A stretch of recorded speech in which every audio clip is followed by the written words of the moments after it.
SIT దర్యాప్తు వివరాలు మా ప్రతినిధి దామోదర్ అడుగుదాం. దామోదర్, అసలు ఫోన్ ట్యాపింగ్ కేసులో సిట్ దర్యాప్తు వివరాలంటే దాదాపు 5 గంటల పాటు ప్రశ్నించారు. ఏమైనా కీలక సమాచారం అందిందా? దేవి, మొత్తం సిట్కి సంబంధించినటువంటి అధికారుల బృందం అంతా కూడా యూనినార్ ప్రతినిధుల్ని ఇప్పటి వరకు ప్రశ్నిస్తూ వచ్చారు. అయితే దాదాపుగా 5 గంటలుగా ఈ విచారణ కొనసాగింది. మనం కనుక చూస్తే కనుక యూనినార్ ప్రతినిధులు ఎవరైతే ఉన్నారో ఈ యూనినార్కి సంబంధించి ప్రతి provider, service provider, telecom service ప్రొవైడర్కి 4 కంపెనీ ప్రతినిధుల్ని పిలిపించారు. ఒకరు CEO, అదేవిధంగా 2 టెక్నికల్ ఆఫీసర్స్, ఒకరు లాగ్ డేటాని అందజేసే ఆఫీసర్స్, మొత్తం 4 బృందం. అంటే ఒక్కొక్క కంపెనీకి సంబంధించి 4 బృందాన్ని మాత్రం పిలిపించడం జరిగింది. అయితే ఏదైతే ఈ మొత్తం కూడా ఫోన్ ట్యాపింగ్కి సంబంధించి ప్రభుత్వం 147 నెంబర్లు ఇచ్చింది. తొలి జాబితాలో 127 నెంబర్లు ఉన్నాయి. అదేవిధంగా రెండో జాబితాలో 20 నెంబర్లు ఉన్నాయి. ఈ 20 నెంబర్లు కూడా ప్రజాప్రతినిధులకు సంబంధించినవి. 127 మంది జాబితాలో అధికారులు, అదేవిధంగా కొంతమంది కీలక వ్యక్తులు ఉన్నారు. అంటే ఈ 2 జాబితాలను మొత్తం క్రోడీకరించుకుంటున్నారు. ఏ నెంబర్ ఎవరికి సంబంధించింది నోటీసుల్లోనే వీటిని సర్వ్ చేయడంతో, ఏదైతే ఈ 147 నెంబర్ల డేటా ఇవ్వడంతో ఏ కంపెనీకి సంబంధించిన నెంబర్ కనుక ఉంటే ఆ కంపెనీకి సంబంధించినటువంటి నెంబర్ ఆధారంగా టోటల్ కాల్ డేటాను మొత్తం కూడా ఈ రోజున సిట్ అధికారులకు వారందరూ సబ్మిట్ చేయడం జరిగింది. ఇప్పటి వరకు ఒకే ఒక్క కంపెనీని విచారించడం జరిగింది. మొత్తం 12 సర్వీస్ ప్రొవైడర్లు ఎవరైతే ఉన్నారో ఆ 12 సర్వీస్ ప్రొవైడర్లో యూనినార్ కంపెనీకి సంబంధించినటువంటి సర్వీస్ ప్రొవైడర్ని ఇప్పటి వరకు విచారించారు. ఆ 4 బృందాన్ని కూడా విచారించారు. మొత్తం టీం దగ్గర నుంచి వాంగ్మూలాన్ని రికార్డ్ చేశారు. ఏదైతే ఫోన్ ఉందో, ప్రభుత్వం ఏదైతే ట్యాపింగ్ జరిగిందని అనుమానపడుతుందో ఆ అనుమానపడిన నెంబర్కి సంబంధించినటువంటి టోటల్ కాల్ డేటా అంతటినీ కూడా యూనినార్ కంపెనీకి సంబంధించినటువంటి టెక్నికల్ ఆఫీసర్స్ వారందరి దగ్గర నుంచి మొత్తం కూడా సేకరించడం జరిగింది. అయితే ప్రధానంగా కనుక చూస్తే హైదరాబాద్లో కొంత యూనినార్కి సంబంధించినటువంటి నెంబర్స్ ఎక్కువ ఉపయోగించడంతో ప్రధానంగా ఈ 5 గంటల పాటు వారిని మొత్తం కూడా విచారించి వాళ్ళ దగ్గర నుంచి కూడా వాంగ్మూలం ప్రతి ఒక్కరి నుంచి, టెక్నికల్ ఆఫీసర్ నుంచి, CEO నుంచి, అందరి నుంచి వాళ్ళు వాంగ్మూలం రికార్డ్ చేయడం జరిగింది.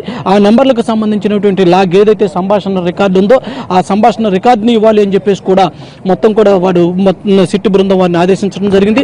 ప్రధానంగా సిట్కి సంబంధించినటువంటి ఇక్బాల్ గైర్హాజరైనప్పటికీ కూడా మొత్తం చిత్తూరు జిల్లా ఎస్పీ ఘట్టంనేని శ్రీనివాస్తో పాటు చిత్తూరు జిల్లాకు సంబంధించినటువంటి మహిళా విభాగానికి సంబంధించినటువంటి DSP గురునాథ్, అదేవిధంగా విశాఖపట్నం ACBకి సంబంధించినటువంటి నరసింహం, ఈ మొత్తం కూడా ఈ 3 బృందంతో పాటు ఈ స్థానికంగా ఉన్నటువంటి ఆఫీసర్లను కూడా తీసుకోవడం జరిగింది. దాదాపుగా 6 సభ్యుల బృందం ప్రతి ఒక్కరు ఆఫీసర్ని, ప్రతి ఒక్క అధికారిని విచారించడం చేపట్టారు.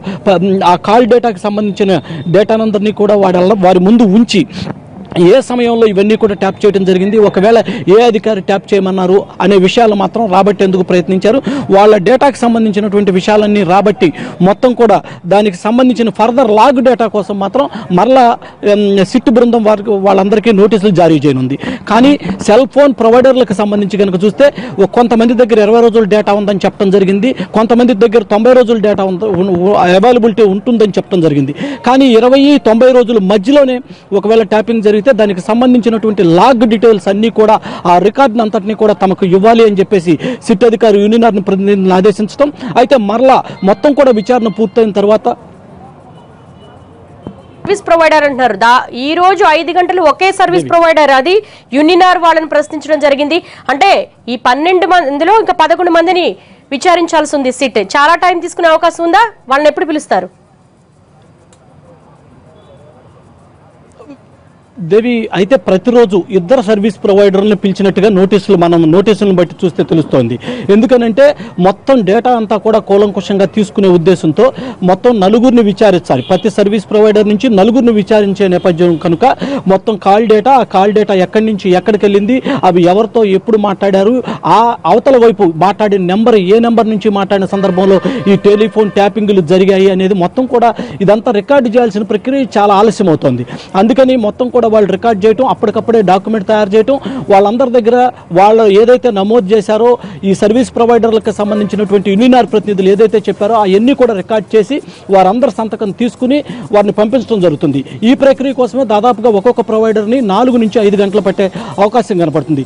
ఇప్పుడు కనుక చూస్తే ఇప్పటికి యూనినార్ ప్రతినిధుల్ని 5 గంటల పాటు విచారించారు. మరో సర్వీస్ ప్రొవైడర్ ఇప్పుడే లోపలికి వెళ్ళడం జరిగింది. ఈ కంపెనీకి సంబంధించినటువంటి 4 ప్రతినిధులను కూడా విచారణ ఇప్పుడే ప్రారంభించడం జరిగింది. దాదాపు ఈ ప్రొవైడర్ కూడా తన దగ్గర ఉన్నటువంటి డేటాను, లాగ్ డేటాను అంతర్ని కూడా తీసుకుని మొత్తం సిట్ అధికారులకి సబ్మిట్ చేయడం జరిగింది. Devi, right Damodar, thank you. News online.